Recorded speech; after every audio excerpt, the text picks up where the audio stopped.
జిల్లాలో హోలీ సంబరాలు మొదలయ్యాయి. ఉమ్మడి నిజామాబాద్ జిల్లాలో హోలీ పండుగ జరుపుకుంటున్నారు.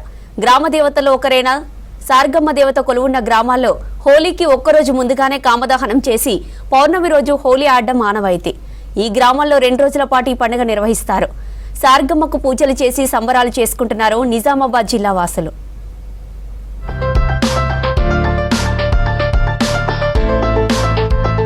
తెలంగాణ పల్లెల్లో కొన్ని చోట్ల పండుగల్లో వింత ఆచారాలు కనిపిస్తుంటాయి. సాధారణంగా దేశమంతటా మార్చి 14న హోలీ జరుపుకుంటే తెలంగాణలో సార్గమ్మ దేవి ఆలయం ఉన్న గ్రామాల్లో మాత్రం మార్చి 14కి ముందు రోజు అంటే ఇవాళ హోలీ జరుపుకోవడం ఆనవాయితీ.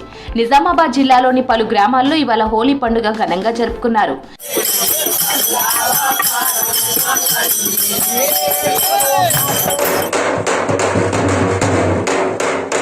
నిజామాబాద్ రూరల్ నియోజకవర్గంలోని డిచ్పల్లి, గూపన్పల్లి గ్రామాల్లో హోలీ పండుగ సందర్భంగా సార్గమ్మ అమ్మవారిని కొలిచి కాముడి దహనం చేశారు. పాడి పంటలు, గ్రామం సుభిక్షంగా ఉండాలని అమ్మవారికి పూజలు చేశారు. చిన్నపిల్లలు హోలీ పాటలు పాడుతూ ఇంటింటికి తిరిగి చెత్తను సేకరించి కామదహనంలో వేశారు. కామదహనం తర్వాత పోటాపోటీగా పెద్ద పెద్ద బండరాళ్లు ఎత్తి సందడి చేశారు. కామదహనము ఎందుకు చేస్తారంటే కామ, క్రోధ, మోహ ఈ యొక్క మత మాత్సర్యాలు ప్రజలకు ఏవైతే ఉన్నాయో అవన్నింటినీ ఈ యొక్క అగ్నిలో కాల్చివేసి మంచి గుణాలను అవలంబించుకొని మంచి శాంతియుతంగా అందరూ ప్రేమభావంతో శత్రువులైనా సరే పగవాళ్ళైనా సరే ఈరోజు అందరూ కలిసిమెలిసి ఉండి రంగులు పూసుకొని అందరూ సంతోషంగా పండుగ చేసుకోవాలని ఈ యొక్క కాముడు కాల్చడం జరుగుతుంది. భారతదేశం అంతటా కూడా ఈ యొక్క హోలీ పండుగ జరుపుకుంటారు. మా గ్రామంకి వచ్చేసి ఒకరోజు ముందు జరుపుతాము. ఎందుకంటే మా గ్రామంలో సార్గమ్మ విగ్రహం ఉంటుంది. సార్గమ్మ ఉన్న దగ్గర ఒకరోజు ముందు కార్యక్రమం జరపబడుతుంది. హోలీ పండుగ కావడంతో చిన్న పెద్ద అంతా రంగులు చల్లుకొని సంబరాలు చేసుకున్నారు.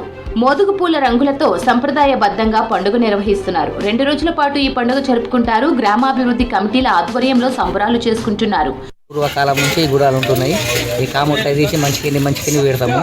మంచికిని బుక్తారు. ఇదంతా భగవంతుడి లెక్క.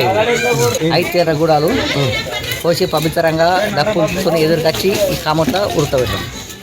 రేపు రాష్ట్ర వ్యాప్తంగా హోలీ పండుగ జరుపుకోనున్నారు.